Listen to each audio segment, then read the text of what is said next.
উফ বাবা, যা গরম, হাত দেওয়াই যাচ্ছে না। দেখুন ভিতরে কত সুন্দর পুর ভরে রান্না করেছিলাম আলুর পরোটা।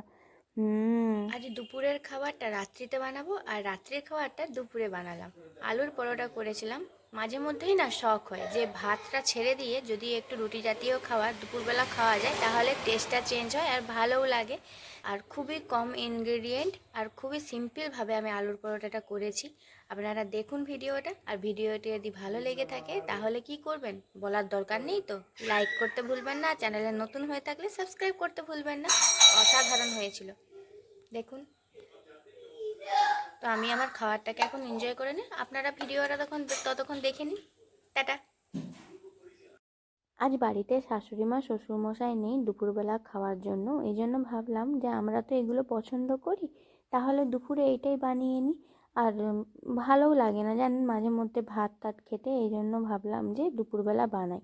তো এখানটায় আমি 4টে আলুটাকে ছিলে কেটে নিয়েছি। নতুন আলু তো ছিললেই হয়ে যায়, মানে ঝালটা উপরে শর্ট করে হয়ে যায় ছাড়ানো।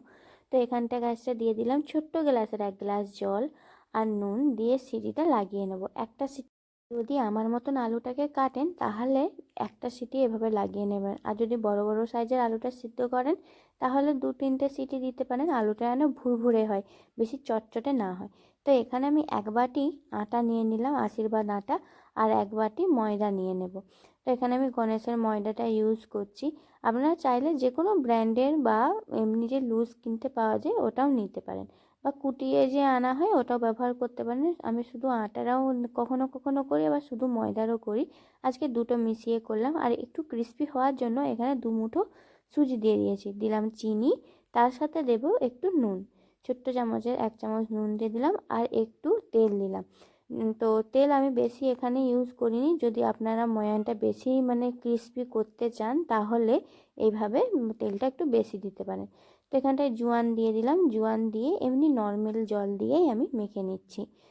ডোটা এখানে একটু একটু জল দিয়েই মাখবেন। দিয়ে কেমন করবেন জানেন, রুটির মতন অত নরমও করার দরকার নেই, একটু নরম আর একটু শক্ত মাঝামাঝি রাখতে হবে।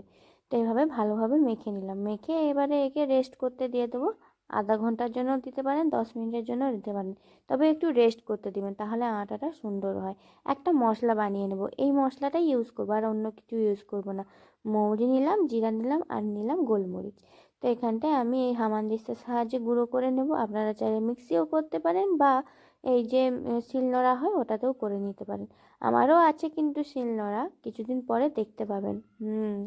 তো এখানটায় ধনেপাতাটা নিলাম, বেশ মানে অনেকখানি ধনেপাতাটা নিয়ে নিয়েছি।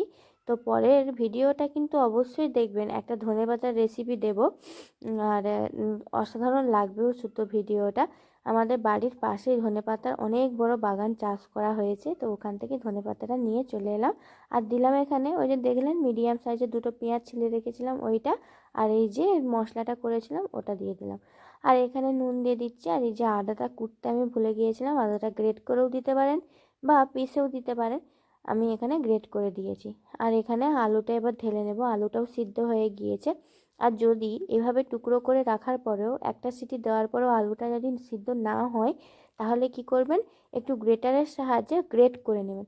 এখানে আমার একটা আসে, এক একটা হয় না, এক একটা হিরকুচে আলু থেকে যায় তারপরে সিদ্ধ হয় না। তো এখানটায় আমার একই হাল হয়েছিল, এই আলুটা দেখছি সিদ্ধ হয়নি।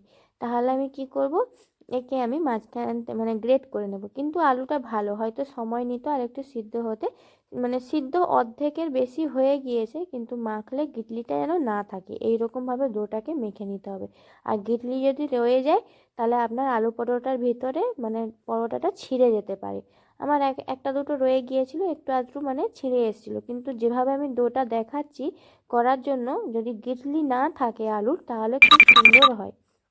তো এখানে আমি সব কি বলে এই লেচিগুলোকে কেটে নিলাম। লেচিগুলো কেটে নেওয়ার পরে বেলনি পিঠা নিয়ে চলে এলাম। এবারে কি করব, ভালোভাবে মসৃণ করে নেওয়ার পরে হাতের সাহায্যে এভাবে সাইডগুলো পাতলা করে নেব, আর মাঝখানটা মোটা থাকলেও চলবে। তারপরে আর কি এখানটা গাছটায় আলুর পুরটাকে ভরে নিলাম, আর বুড়ো আঙুলের সাহায্যে এভাবে দাবিয়ে দাবিয়ে চারিদিকটাকে সিল করে নেব, যেন না আলুটা বাইরে বেরিয়ে চলে আসে। আর বেরিয়ে চলে এলেও কোনো অসুবিধে নেই, বাড়িতেই তো খাবো, কোথায় আর দোকানে স্টল দিতে যাবো, তাই না?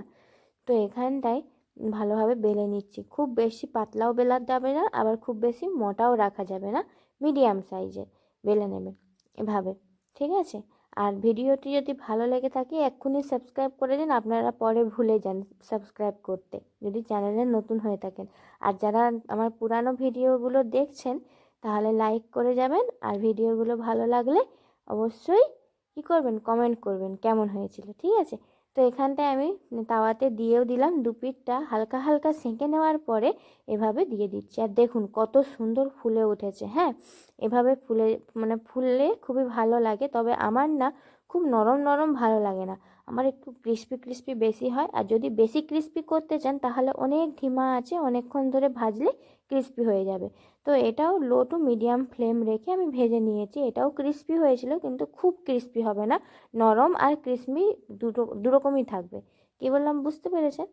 এভাবে ছিঁড়ে নিই। আর খুবই গরম বাবা, হাত দেওয়া যাচ্ছিল না, দেখুন কতখানি ধোঁয়া লাগছে, ধোঁয়াটা বের হচ্ছে দেখুন।